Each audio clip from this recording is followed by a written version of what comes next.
اعوذ باللہ من الشیطان الرجیم بسم اللہ الرحمن الرحیم۔ آج ہم پڑھیں گے سورۃ البقرہ تیسرا پارہ، آیت نمبر 256 سے لے کر آیت نمبر 257 تک، 254 سے لے کر 257 تک اور 34 رکوع ہے، 34واں رکوع ہے۔ سورۃ البقرہ تیسرا پارہ۔ بسم اللہ الرحمن الرحیم۔ یا ایھا الذین آمنوا، اے ایمان والو، انفقوا، خرچ کر لو، مما، اس سے جو، رزقناکم، جو ہم نے تم کو دیا، من قبل، اس سے پہلے، ان یأتی، کہ آ جائے، یوم، وہ دن، لا بیع فیہ، کہ نہ ہوگی جس میں خرید و فروخت، ولا خلۃ، اور نہ اس میں کوئی دوستی ہوگی، ولا شفاعہ، اور نہ شفاعت ہوگی، یعنی کفار کے لیے نہ کوئی دوستی ہوگی، نہ ان کے لیے اس میں کوئی شفاعت ہوگی۔ والکافرون، اور جو کافر ہیں، هم الظالمون، وہی ظالم ہیں۔ یا ایھا الذین آمنوا انفقوا مما رزقناکم من قبل، اے ایمان والو، خرچ کر لو اس مال سے جو ہم نے تم کو دیا اس سے پہلے، ان یأتی یوم لا بیع فیہ، کہ آ جائے وہ دن جس میں نہ تو خرید و فروخت ہوگی، ولا خلۃ ولا شفاعہ، اور نہ دوستی ہوگی اور نہ شفاعت ہوگی۔ والکافرون هم الظالمون، اور جو کافر ہیں وہی ظالم ہیں۔ سابقہ آیت میں یہ بتایا گیا تھا کہ حق اور باطل کی جنگ جاری رہے گی، اور اس جنگ میں حق کو مظفر و منصور کرنے کے لیے اہل حق کو جانی قربانیوں کے ساتھ ساتھ مالی قربانیاں بھی دینا ہوگی۔ اس آیت میں مسلمانوں کو یہ کہہ کر اللہ کی راہ میں مال خرچ کرنے کی رغبت دلائی جا رہی ہے کہ یہ مال و دولت جو تمہیں تمہارے رب نے عطا فرمایا ہے اور جس طرح چاہو اس کو خرچ کرنے کی تمہیں مہلت دی ہے، یاد رکھو یہ مہلت صرف اس وقت تک کے لیے ہے جب تک تمہاری زندگی کا یہ چراغ ٹمٹما رہا ہے۔ جس دن یہ بجھ گیا، مہلت ختم۔ جس نے اس اختیار اور مہلت سے فائدہ نہ اٹھایا، قیامت کے دن وہ حرمہ نصیب کیا کرے گا۔ اس روز نہ تو خرید و فروخت ہو سکے گی اور نہ وہاں کوئی دنیاوی بھائی چارہ کام آئے گا، اور نہ کسی کی بغیر اذن الہی سفارش ہوگی۔ اس آیت سے بعض لوگ جلد بازی سے حضور کریم علیہ الصلوۃ والسلام اور اولیاء کرام کی شفاعت اور ان کی محبت اور غلامی کی برکات کا انکار کر دیتے ہیں، حالانکہ قرآن کریم میں صراحتاً موجود ہے کہ آیت ہے کہ جس کا ترجمہ کچھ یوں ہے کہ سب دوست اس دن ایک دوسرے کے دشمن ہوں گے مگر متقی، الا المتقین، مگر متقی، یعنی ان مردان خدا کی دوستی اس روز بھی قائم رہے گی اور کام آئے گی۔ اور حضور علیہ الصلوۃ والسلام کا شفیع المذنبین ہونا تو قرآن کی متعدد آیات اور کثیر احادیث صحیحہ متواترہ سے ثابت ہے۔ اور عسیٰ کا ربک مقام محمودہ میں تو رحمت للعالمین کو، اس میں تو رحمت للعالمین کو مقام محمود یعنی شفاعت کبریٰ پر سرفراز ہونے کی بشارت دی جا رہی ہے۔ اس لیے قرآن کریم کی کسی آیت کا ایسا مفہوم بیان کرنا جس سے دوسری آیتوں کی تغلیظ ہوتی ہو، کسی ایماندار کے شایان شان نہیں ہے۔ اللہ لا الہ الا ہو، وہ اللہ ہے کہ کوئی عبادت کے لائق نہیں اس کے علاوہ یا اس کے سوا۔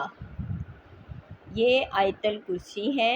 اس آیت کو، یہ جو ہم آیت پڑھنے جا رہے ہیں، اس کو آیت الکرسی کہا جاتا ہے کیونکہ اس میں اللہ تعالیٰ کی توحید ذاتی اور صفاتی کا واضح اور روشن ترین بیان ہے۔ اس لیے حضور نبی کریم علیہ الصلوۃ والسلام نے فرمایا کہ قرآن کی سب سے عظیم الشان آیت الکرسی ہے۔ احادیث میں اس کے بڑے فضائل مذکور ہیں۔ حضور علیہ الصلوۃ والسلام کا ایک فرمان سن لیجئے کہ جو شخص ہر فرض نماز کے بعد آیت الکرسی پڑھتا ہے، اس کے فوت ہونے کے بعد جنت میں داخل ہونے سے اسے کوئی نہیں روک سکتا۔ اب اس عظیم الشان آیت کی مختصر سی توضیح ملاحظہ کرتے ہیں۔ الحی القیوم، زندہ ہے، سب کو زندہ رکھنے والا ہے۔ پیچھے ہم نے کیا پڑھا؟ اللہ لا الہ الا ہو، اللہ وہ ہے کہ کوئی عبادت کے لائق نہیں اس کے علاوہ۔ اللہ ذات باری کا علم ہے، اللہ ذات باری کا علم ہے یعنی نام ہے، اور یہ لفظ ان تمام صفات کا جامع ہے جو متعدد صفاتی ناموں میں الگ الگ پائی جاتی ہیں۔ مطلب کہ جو اللہ تعالیٰ کے 99 اسماء مبارک ہیں، ان میں جتنی صفات الگ الگ نام میں پائی جاتی ہیں، لفظ اللہ جو اللہ کا ذاتی نام ہے، جو اللہ کے سوا کسی اور کے لیے استعمال نہیں ہوتا، تو اس اللہ نام میں وہ ساری صفات جامع طور پر ایک نام میں وہ پائی جاتی ہیں۔ فرمایا کہ وہ ذات پاک ہے جس کا نام اللہ ہے، صرف وہی معبود برحق ہے، اس کے بغیر اور کوئی نہیں جو عبادت کیے جانے کے لائق ہو۔ الحی القیوم، الحی جو ہمیشہ سے ہے اور ہمیشہ ہمیشہ رہے گا، موت اور فنا کے نقص سے بہت پاک اور نہایت بلند ہے۔ القیوم سب کو زندہ رکھنے والا ہے۔ القیوم یہ مبالغہ کا صیغہ ہے، اصل میں قیوم تھا۔ اس کا مفہوم بیان کرنے کے لیے مختلف تعبیریں اختیار کی گئی ہیں، لیکن حضرت قتادہ سے جو عبارت منقول ہے وہ زیادہ جامع معلوم ہوتی ہے، یعنی وہ ہستی جو کائنات کی ہر چیز کی تخلیق، نشوونما اور بقا کی تدبیر کرنے والی ہے۔ لا تأخذوہ سنۃ ولا نوم، لا نہیں تأخذوہ اسے آتی سنۃ اونگ ولا نوم اور نہ نیند۔ پہلے اس کی صفات کمال کا بیان تھا، اب جملہ نقائص سے اس کی پاکی بیان کی جا رہی ہے کہ اس کی قیومیت کا تعلق ہر چیز سے ہر وقت اس طرح کا ہے کہ یہ اونگتا نہیں کہ اس وقت اس کی قیومیت کا تعلق کمزور ہو جائے، وہ سوتا نہیں کہ یہ تعلق منقطع ہو جائے۔ لہو ما فی السماوات، اسی کا ہے جو کچھ آسمانوں میں ہے، یعنی وما فی الارض اور جو کچھ زمین میں ہے۔ لہو ما فی السماوات وما فی الارض اسی کا ہے جو کچھ آسمانوں میں ہے اور جو کچھ زمین میں ہے۔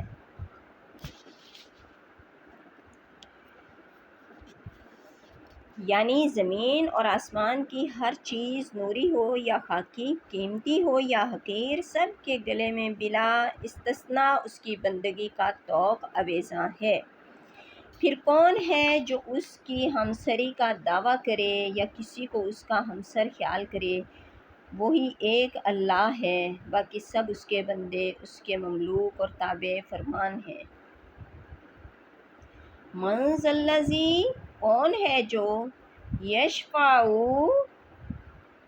سفارش کر سکے، عندہ اس کے پاس، الا باذنہ بغیر اس کی اجازت کے۔ یہاں ایک قاعدہ بیان فرما دیا کہ ہر شخص کو بارگاہ ذوالجلال میں لب کشائی اور شفاعت کی طاقت نہ ہوگی، صرف وہی شفاعت کرے گا جس کو پروردگار عالم نے اذن فرمایا۔ بتانا یہ ہے کہ اے مشرکین و کفار، قیامت کے دن تو وہی شفاعت کرے گا جسے اجازت ہوگی، اور تمہارے ان بتوں کو تو کوئی اجازت نہیں، پھر ان سے یہ توقع عبث کیوں لگائے بیٹھے ہو؟ اور الا باذنہ سے یہ واضح فرما دیا کہ وہ محبوبوں مقبول بندگان خدا ضرور شفاعت کریں گے جن کو ان کے رب نے اجازت مرحمت فرمائی ہوگی۔ سب سے پہلے شفاعت کرنے والا اللہ کا محبوب و حبیب محمد مصطفیٰ علیہ الصلاۃ والسلام ہوں گے، جو اس روز مقام محمود کے منصب رفیع پر متمکن ہوں گے۔ اور اے اللہ کریم، ہم گناہ گاروں کو اپنے رسول صاحب صلی اللہ علیہ وسلم مقام محمود کی شفاعت نصیب فرما، اور اس کی برکات و توجیحات سے ہمیں دنیا و آخرت میں سرفراز رکھ، آمین ثم آمین۔ یعلم، وہ جانتا ہے، ما بین ایدیہم، جو کچھ ان سے پہلے ہو چکا ہے، وما خلفہم، اور جو کچھ ان کے بعد ہونے والا ہے۔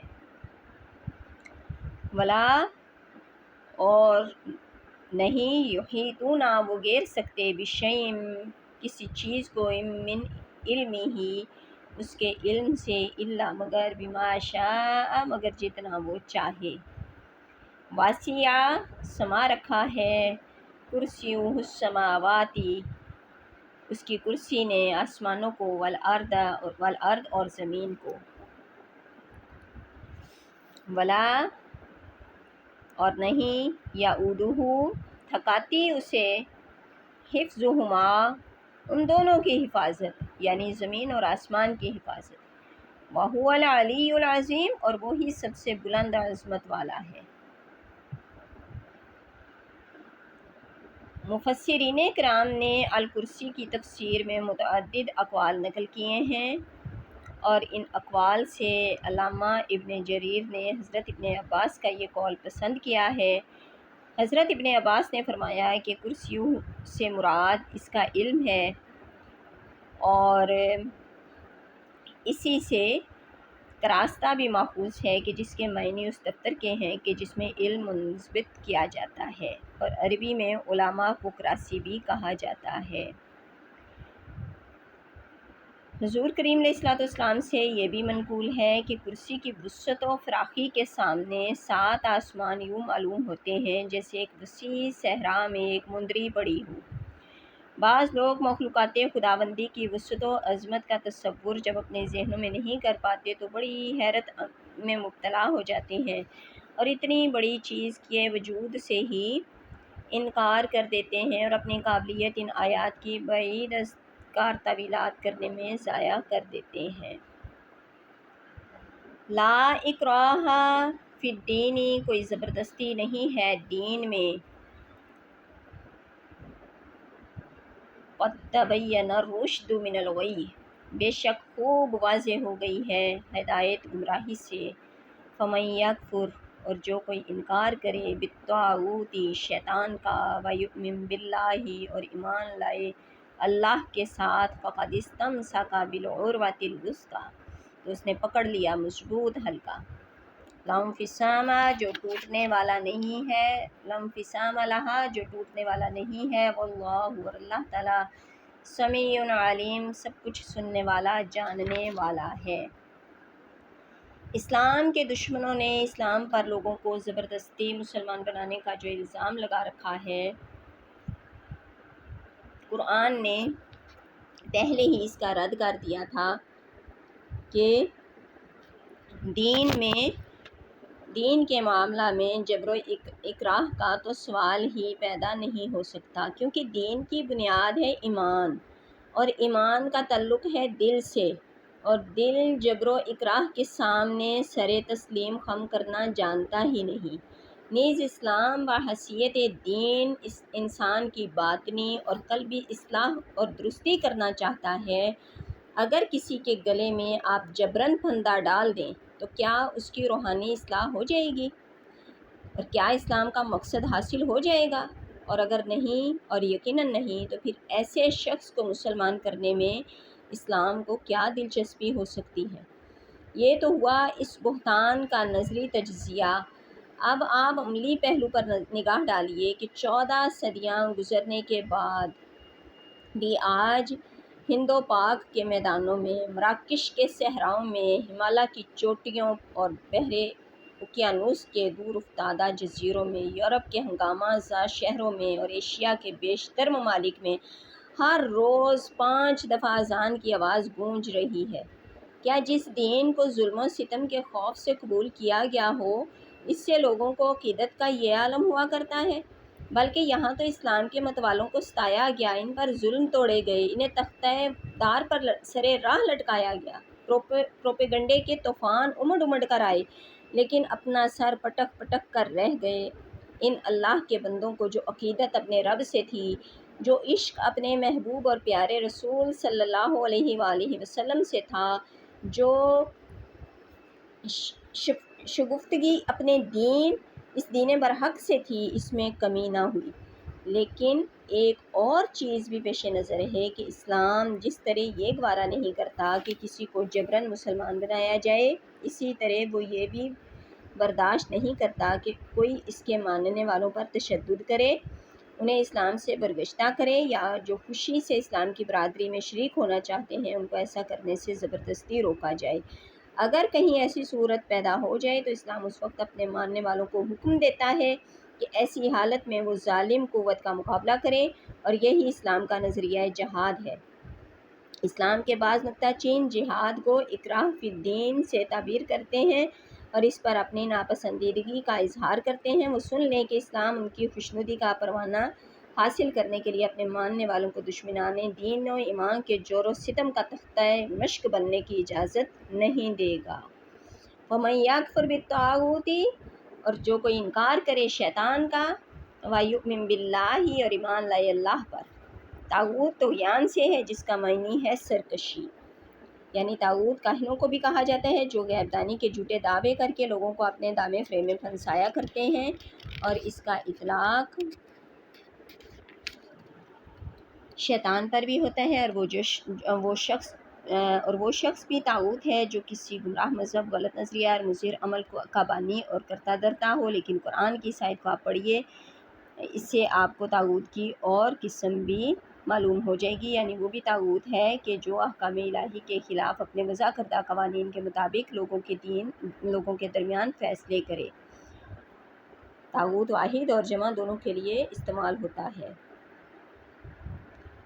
اور لَانفِصَامَ فَقَدِ اسْتَمْسَكَ بِالْعُرْوَةِ الْوُثْقَىٰ، تو اس نے پکڑ لیا مضبوط حلقہ، لَانفِصَامَ لَہَا، جو ٹوٹنے والا نہیں ہے، وَاللَّهُ، اور اللہ تعالیٰ سمیع علیم، سب کچھ سننے والا جاننے والا ہے۔ اللہ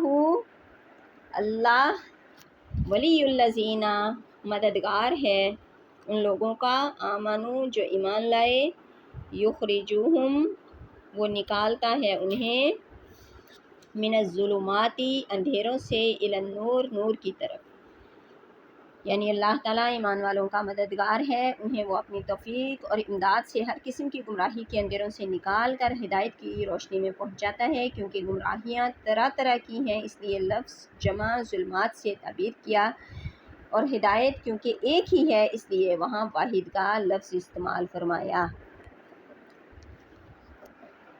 اللہ ولی الذین آمنوا یخرجہم من الظلمات الی النور، اللہ مددگار ہے ایمان والوں کا، نکال لے جاتا ہے انہیں اندھیروں سے نور کی طرف۔ والذین، اور وہ لوگ، کفروا، جنہوں نے کفر کیا، اولیاؤہم الطاغوت، ان کے ساتھی شیطان ہیں، یخرجونہم، وہ نکال لے جاتے ہیں انہیں، من النور، نور سے، الی الظلمات، اندھیروں کی طرف۔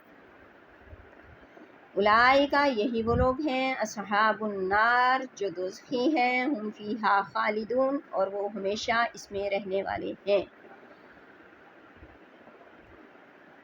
کہ اللہ تعالیٰ مومنوں کا مددگار ہے، وہ انہیں اندھیروں سے نکالتا ہے اور روشنی کی طرف لے کے جاتا ہے۔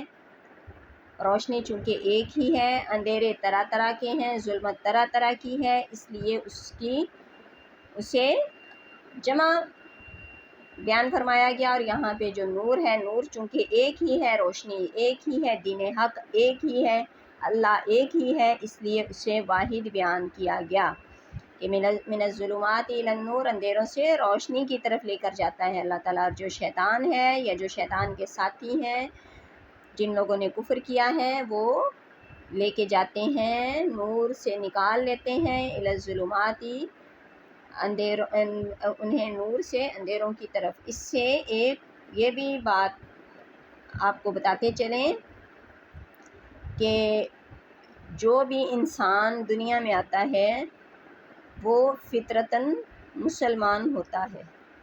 جب بچہ پیدا ہوتا ہے تو وہ دین اسلام کی بنیاد پہ پیدا ہوتا ہے۔ اللہ تعالیٰ فطرتاً ہر انسان کو مسلمان پیدا کرتے ہیں۔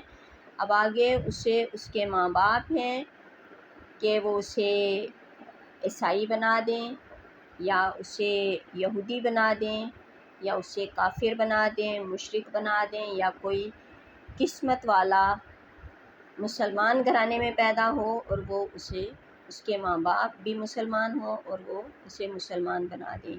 اور یہ اللہ تعالیٰ کی بہت بڑی عطا ہے کہ اللہ تعالیٰ نے ہمیں مسلمان گھرانے میں پیدا کیا، اور وہ نور چلتا چلا آ رہا ہے، پیچھے سے چلتا چلا آ رہا ہے، اور آگے بھی اللہ کے فضل و کرم سے چلتا رہے گا ہماری رہتی نسلوں تک قیامت۔ اللہ تعالیٰ اس نور کو جاری و ساری رکھے کہ جو اللہ کا نور ہے وہ سلامت رہے، ہماری نسلوں میں بھی سلامت رہے۔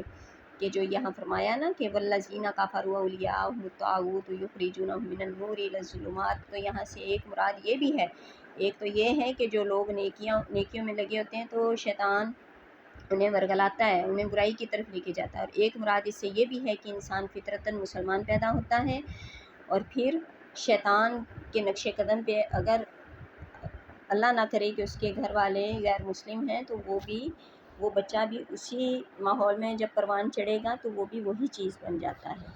اور اگر مسلمان گھرانے میں بچہ پیدا ہوتا ہے تو وہ بڑا ہوتا ہے تو وہ مسلمان ہی بنتا ہے۔ اللہ تعالیٰ ہمیں اچھے عمل کی توفیق عطا فرمائے۔ آگے ہم انشاءاللہ نیکسٹ ویڈیو میں پڑھیں گے وما علینا الا البلاغ المبین۔